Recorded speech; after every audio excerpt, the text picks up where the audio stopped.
Hey, what's going on everybody? Keith from Almost in Full Color, and today I'm reviewing Daemon X Machina on the Switch. Shout out to Roger of Almost in Full Color for allowing me to borrow his Switch so that I can review this title and to enjoy it.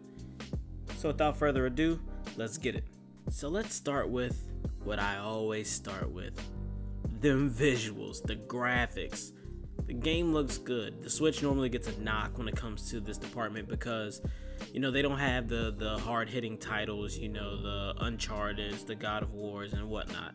However, this game does look good. It does look great. There's a lot of attention to detail here, especially when it comes to the mech features. So you see very, very little reused mech features, a lot of original designs here. So this is really, I think it looks really, really good. It's refreshing. The environments look good. And even when things are moving at a very, very fast pace, the game still looks good and you don't see too much of a drop off. You really only see it when you play undocked. You will see a little bit of drop off in this department, but overall, the game looks very, very good. I was very happy with its looks. Now, it's not something that's gonna blow you out of the water, but it's still very good in this department. Next, I want to get into sound. This is in a weird order, but I'll wrap it up in the end. The sound was good. Nothing that's gonna blow you away. The English voice actors, I played it with the English voice actors. They did a good job. This game, has the mecha anime aesthetic to it. The voice acting definitely reflected that wholeheartedly. Let's get into one of the two biggest categories for me, which is the story. Story is one of the things that I hold dear, and in this story, the story is mecha anime.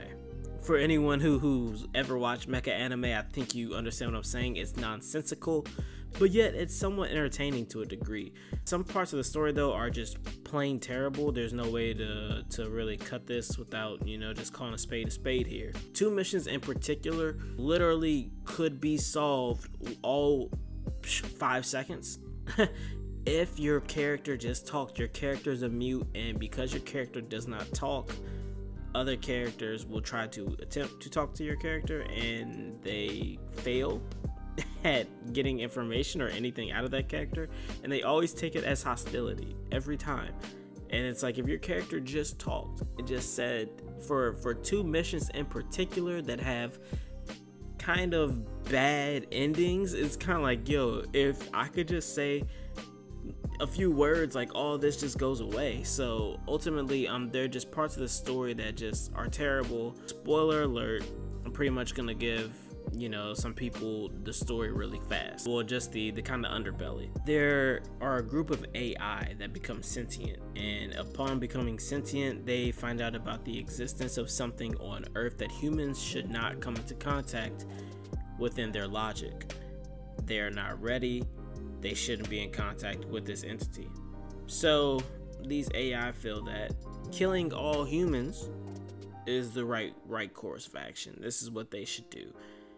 However, these AI, they come up with a format of technology called femto technology, and this technology is meant to help humans deal with this entity that exists on Earth.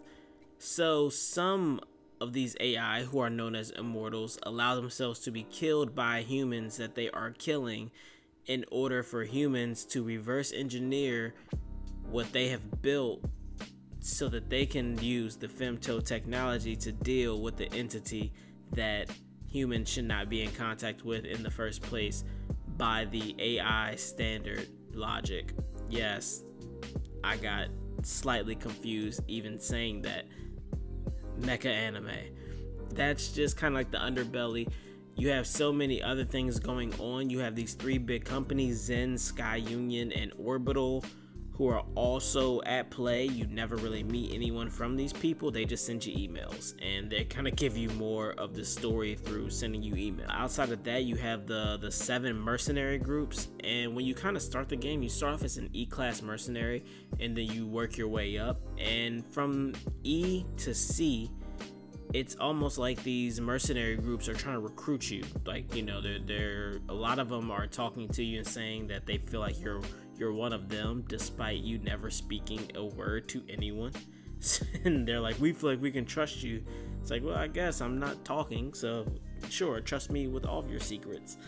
But you have all of these mercenary groups: Panzer Crown, Terrors, Five Hells, Western 7, Steel Knights, and Bullet Works. And all of these have their own storylines that are going on, and each one of these companies have at least 5 mercenaries within there that have their storylines that are thrown into it. So the story is just, it's not delivered in a way that allows each one of these companies to have people come into it, tell their story, and at the same time the story that they're trying to tell gets enough shine. It's pretty much a lot of give and take between this entire thing. They try to do a thing where they kind of tie everyone in together, but once again, a little sloppy on that.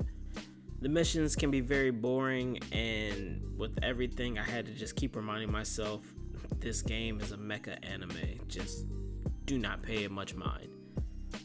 Now on to the juicy part, the juicy, the gameplay. This gameplay is great. I was impressed a lot of times with this game. I would go to do a high profile attack, other people would go do high profile attacks, and it never really hiccuped on me. It never really lagged or had some frame rate issues. And the one moment that happens when I played it undocked, but it's fast paced, it's very flashy, and it's very consistent with the anime mecha theme that I keep talking about. So they have this kind of thing. It's like everything feels like an anime mecha, and even the gameplay feels very anime mecha whole time. Now there are some kind of annoying things, nuances. One of them being that the AI sometimes will not engage you. They'll just run from you. They'll just run. And there were a couple missions where, you know, a 2-minute showdown turned into roughly, 6 minutes, and I chased somebody for 4 minutes, and it just was very just annoying. I felt like they could have taken some liberties with the mission briefing. So for some you get cutscenes, for others you get it's just text log that's voice acted and everything. But I really feel like they could have taken some liberties here. They have a map out here to kind of show you everything, and I think it would have been really great for them to kind of show, okay, hey, on the map here's where you're going, here's where I need you to infiltrate, or here's the mission locale. The skill tree works like many others. It's a branching tree. A skill, you will see it. If you buy that skill, it will have lines stretching from it. The next skill that you can buy has to be attached to the skill that you just bought. I'm pretty sure you've seen many other games that utilize this type of skill tree. Now, I kind of feel like there's a misstep here. Once you buy the skill or a skill, it changes your appearance, right?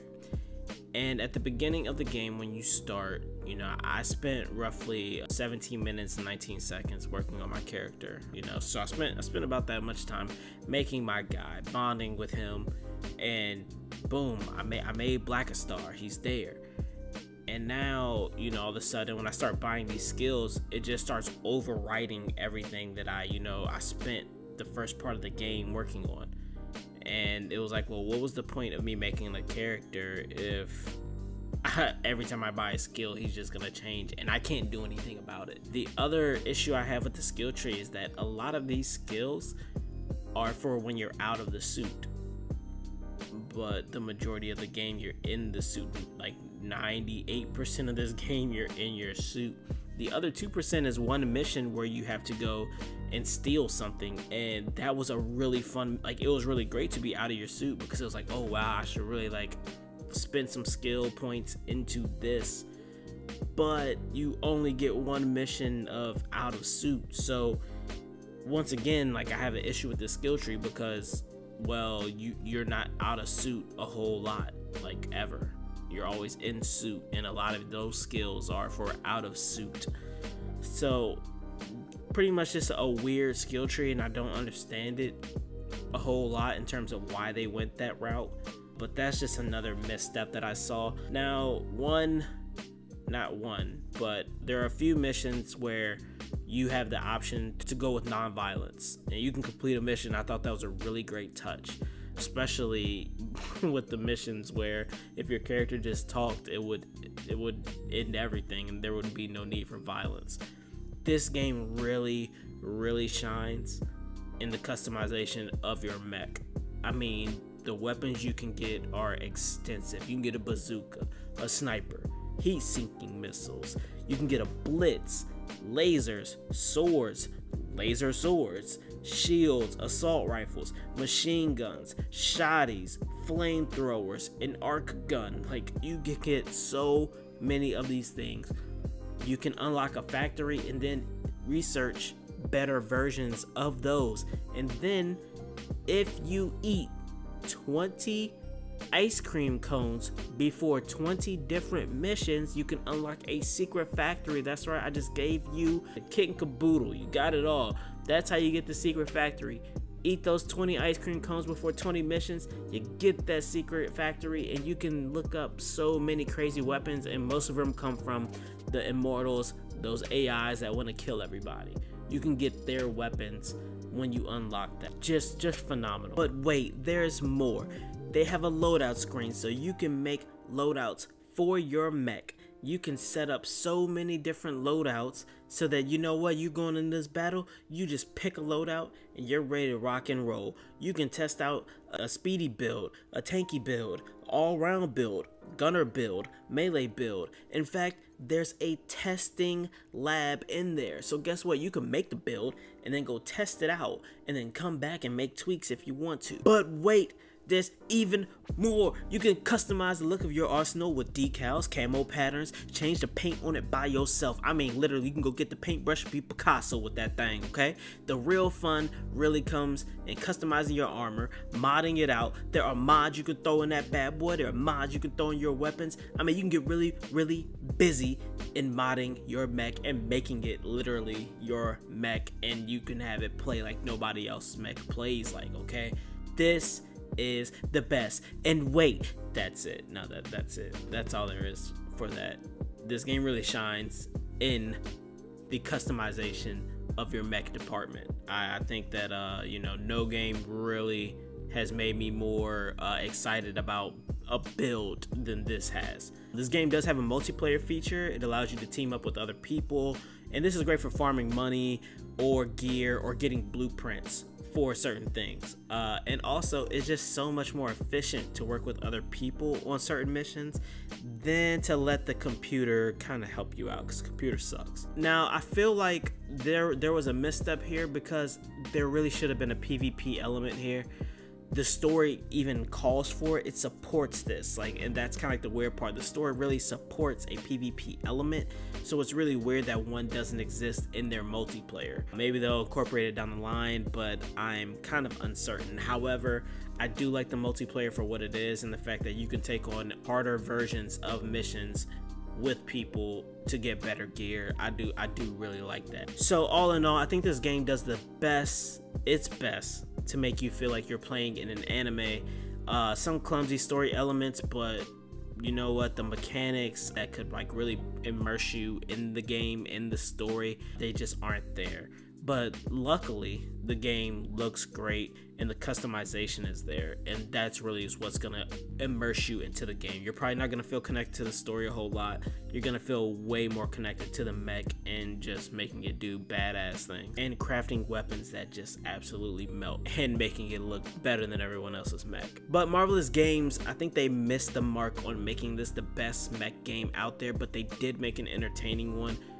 Great ode to Armored Core, and definitely took a lot of elements from Armored Core that people love and incorporated them here. I recommend this to people who truly enjoy the mecha genre and really like customization. If you're kind of looking for a new game to get into and all that, I don't think this would be the one for you. Like I said, I think this is for the hardcore fans, for people who are looking for something to fill that Armored Core void. So if you're looking for something along those lines, I think this is a good title for that, and I think you're really gonna enjoy the customization aspect of this game, as you probably heard in my voice when I was going over everything that you can do in the customization arena. Ladies and gentlemen, this is it for my review of Daemon X Machina. Once again, shout out to Roger. I appreciate you for this. Everybody, you know the drill. Hit that subscription button, the notification button, and we'll be back really soon. We love you all. Peace. Be easy.